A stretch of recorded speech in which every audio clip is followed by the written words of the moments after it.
Carlo Ancelotti na seleção brasileira? Após a saída do técnico Tite, a CBF já começa a planejar os nomes para assumir o cargo de técnico da seleção. Nesse vídeo eu vou te dar algumas informações que já estão surgindo e opinar, comentar se de fato o Ancelotti é esse cara para assumir a seleção brasileira. Então já se inscreve no canal, ative as notificações, curta esse vídeo para não perder nenhum conteúdo sobre a Copa do Mundo. A CBF fez uma consulta informal com o técnico Pep Guardiola e o Carlo Ancelotti antes da Copa do Mundo, já quando o Tite já tinha anunciado que não ia permanecer após a disputa da Copa. O técnico Guardiola não se mostrou muito interessado em assumir o cargo e acabou renovando com o Manchester City até junho de 2025. Já Carlo Ancelotti demonstrou um certo interesse em participar do projeto da seleção, mas ele disse que só iria conversar quando de fato o Tite saísse do cargo por respeito ao treinador, e também disse que gostaria de terminar a temporada pelo Real Madrid. A temporada lá no Clube Merengue acaba no meio de 2023, então aí há alguns meses até que de fato o Ancelotti passe a conversar mais seriamente. A informação é do portal UOL, acabou saindo hoje e acabou mexendo um pouquinho com os bastidores da seleção. Sobre a situação do Ancelotti no Real, ele tem contrato até o meio de 2024. E aí para a CBF tentar contratá-lo, teria que haver uma negociação com o clube e com o próprio treinador para que ele saia antes do fim do contrato, aí já no meio de 2023. Além disso, a CBF também vai ter que encontrar um interino para assumir o cargo até que de fato o Ancelotti consiga essa liberação, né? Porque entre o fim de março do ano que vem e o início de abril há uma data FIFA, né? Então a CBF vai ter que encontrar algum interino para pelo menos comandar a seleção durante esses possíveis amistosos. O Ancelotti é um treinador italiano, né? Ele é um ex-jogador que já tinha sido bastante vitorioso e isso também está acontecendo na sua carreira como treinador, né? Um cara que treinou grandes times, os principais times da Europa, Juventus, Milan, Chelsea, PSG, Bayern de Munique, Real Madrid, e foi vitorioso em todos. É um cara que é tetracampeão da Champions League, campeão nacional das 5 principais ligas, né? Ele foi campeão na Alemanha, na Espanha, na Inglaterra, na França, na Itália. Então é o cara que foi campeão de tudo, passou por N situações e poderia agregar bastante com essa capacidade de vitória, de título, a seleção que é pentacampeã mundial. E o Ancelotti tem um conhecimento dos jogadores brasileiros muito bom, né? No elenco atual do Real Madrid, ele tem o Militão, ele tem o Rodrigo, o Vinícius Júnior. O Militão e o Vinícius Júnior titulares indiscutíveis, e o Rodrigo participando bastante, né, com a lesão do Benzema, que teve nesse início de temporada, né, até o meio da temporada europeia. O Rodrigo acabou sendo titular como um falso 9 no lugar do Benzema, apesar de fazer uma característica diferente do centroavante francês.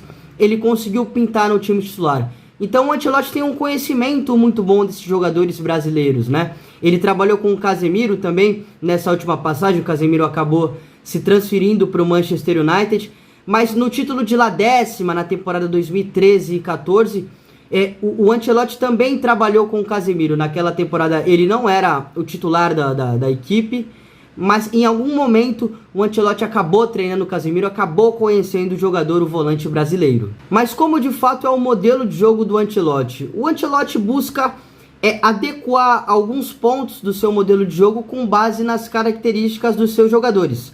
Por exemplo, no Bayern de Munique ele tinha um jogo muito propositivo, principalmente contra os times da Bundesliga, por ter jogadores de imposição física, por ter jogadores com essa característica de possuírem a bola, de agregarem mais com a bola no pé. Já no Real Madrid também, para dar um outro exemplo, o atual Real Madrid, ele não tem problema nenhum de esperar para reagir, porque ele tem jogadores com essa característica, né, muito boas, principalmente para potencializar o jogo do Vinícius Júnior. O Vinícius Júnior precisa de espaço para poder desempenhar o seu melhor futebol. Em alguns momentos o Real espera para marcar no seu campo de defesa para poder explorar esses contra-ataques, principalmente com o Vini pelo lado esquerdo. Mas além disso, o Ancelotti busca ter o domínio da partida a partir do controle da posse, né? No Real Madrid, eu citei que ele espera muito para poder contra-atacar com o Vini, mas também em alguns momentos o Real consegue dominar a partida com a posse, com a bola no pé. O Modric, eu já citei várias vezes que ele tem essa capacidade, talvez seja o jogador no mundo que hoje tem essa maior capacidade de ter o controle da partida a partir da posse. E o Real Madrid é o principal time com essa característica, né? O Kroos também é esse jogador, o Valverde do Real Madrid também ajuda bastante. E a gente viu ele fazendo isso em outros times, no Milan, no Chelsea, no próprio Everton. Em alguns momentos o Everton foi bastante propositivo, apesar de ter um elenco, né, de na época ter um elenco inferior aos principais times da Inglaterra. Mas é um Ancelotti que sabe ser bastante camaleão, um time muito equilibrado. Inclusive o Tite, no livro Carlo Ancelotti, Liderança Tranquila, da editora Grande Área, o Tite tem um registro no prefácio desse livro. E inclusive ele elogiou bastante o Ancelotti, elogiou aquele time do Real Madrid que conquistou a La Décima em 13 e 14. Ele explicou, apesar de ser um time com peças muito técnicas, com jogadores muito feras, muito bons do meio para frente, o Ancelotti conseguiu deixar o time bastante equilibrado, e aquele time acabou chegando ao título da Champions League. Mas os times do Ancelotti se caracterizam bastante pelo mental forte, por ter essa força psicológica, né? Se tem esse título de La Décima, o Real acabou conquistando o título com um gol de empate do Sérgio Ramos, já nos acréscimos do segundo tempo, e aí na prorrogação o Real Madrid acabou goleando. O Ancelotti, principalmente no Real Madrid, se caracterizou bastante por não desistir, por conseguir ter esse mental forte até o final do jogo. A gente viu na última temporada com o título também da Champions League, e o Ancelotti é o treinador, era também nessa temporada. O Real Madrid passou por maus bocados em jogos muito difíceis no campeonato, com o PSG, contra o Chelsea, contra o próprio Liverpool na final, contra o Manchester City também.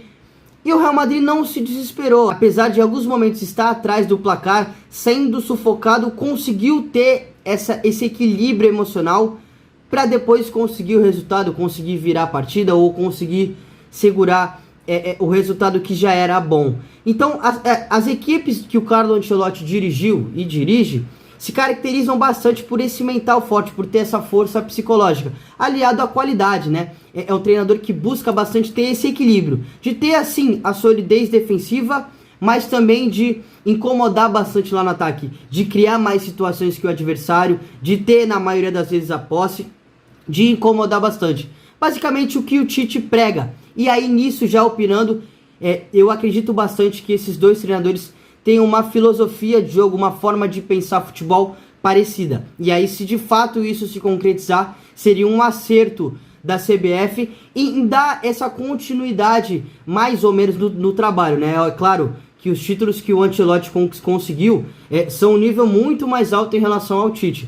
Mas aí a gente está analisando o modelo de jogo, a forma como os dois treinadores pensam futebol. E nesse quesito, eles pensam relativamente parecido. Mas, apesar de que o Ancelotti pode ser esse nome forte, eu acho que seria um grande nome para a seleção brasileira, principalmente se a seleção conseguisse trazer ele já em 2023. O jornal Marca da Espanha afirma que é muito difícil que isso acabe acontecendo. Por lá, eles dizem que o treinador Carlo Ancelotti quer cumprir o seu contrato no Real Madrid. Eu já disse que esse contrato vai até o meio de 2024, e aí não acredito que a seleção brasileira vá esperar até esse período para de fato conseguir o treinador, para de fato tomar essa decisão. Então, imagino que seja um cenário muito difícil o Ancelotti vir para a seleção brasileira, principalmente nesse momento, principalmente em 2023, mas caso isso, caso a seleção consiga, caso a CBF consiga de fato trazer um Ancelotti, acredito que seja um nome muito bom para a seleção brasileira. Como eu já disse, é um cara que vai agregar bastante mentalmente, é um cara vitorioso, conhece os jogadores brasileiros, e ele pode sim esse cara para comandar a seleção, principalmente para a Copa do Mundo de 2026. Mas como eu disse, o jornal Marca lá da Espanha afirma que isso é muito difícil de acontecer hoje. Eles dizem que o Carlo Ancelotti quer cumprir o contrato lá com o Real Madrid, que vai até 2024. Eu queria saber a sua opinião. Você concorda que o Carlo Ancelotti seria um bom nome para a seleção? Deixa aqui nos comentários que eu vou responder a todos. É muito legal essa interação, esse debate em relação principalmente à seleção brasileira. Valeu, galera! Muito obrigado pela audiência, um grande abraço e amanhã a gente se vê com a projeção dos jogos das semifinais dessa Copa do Mundo. Um grande abraço!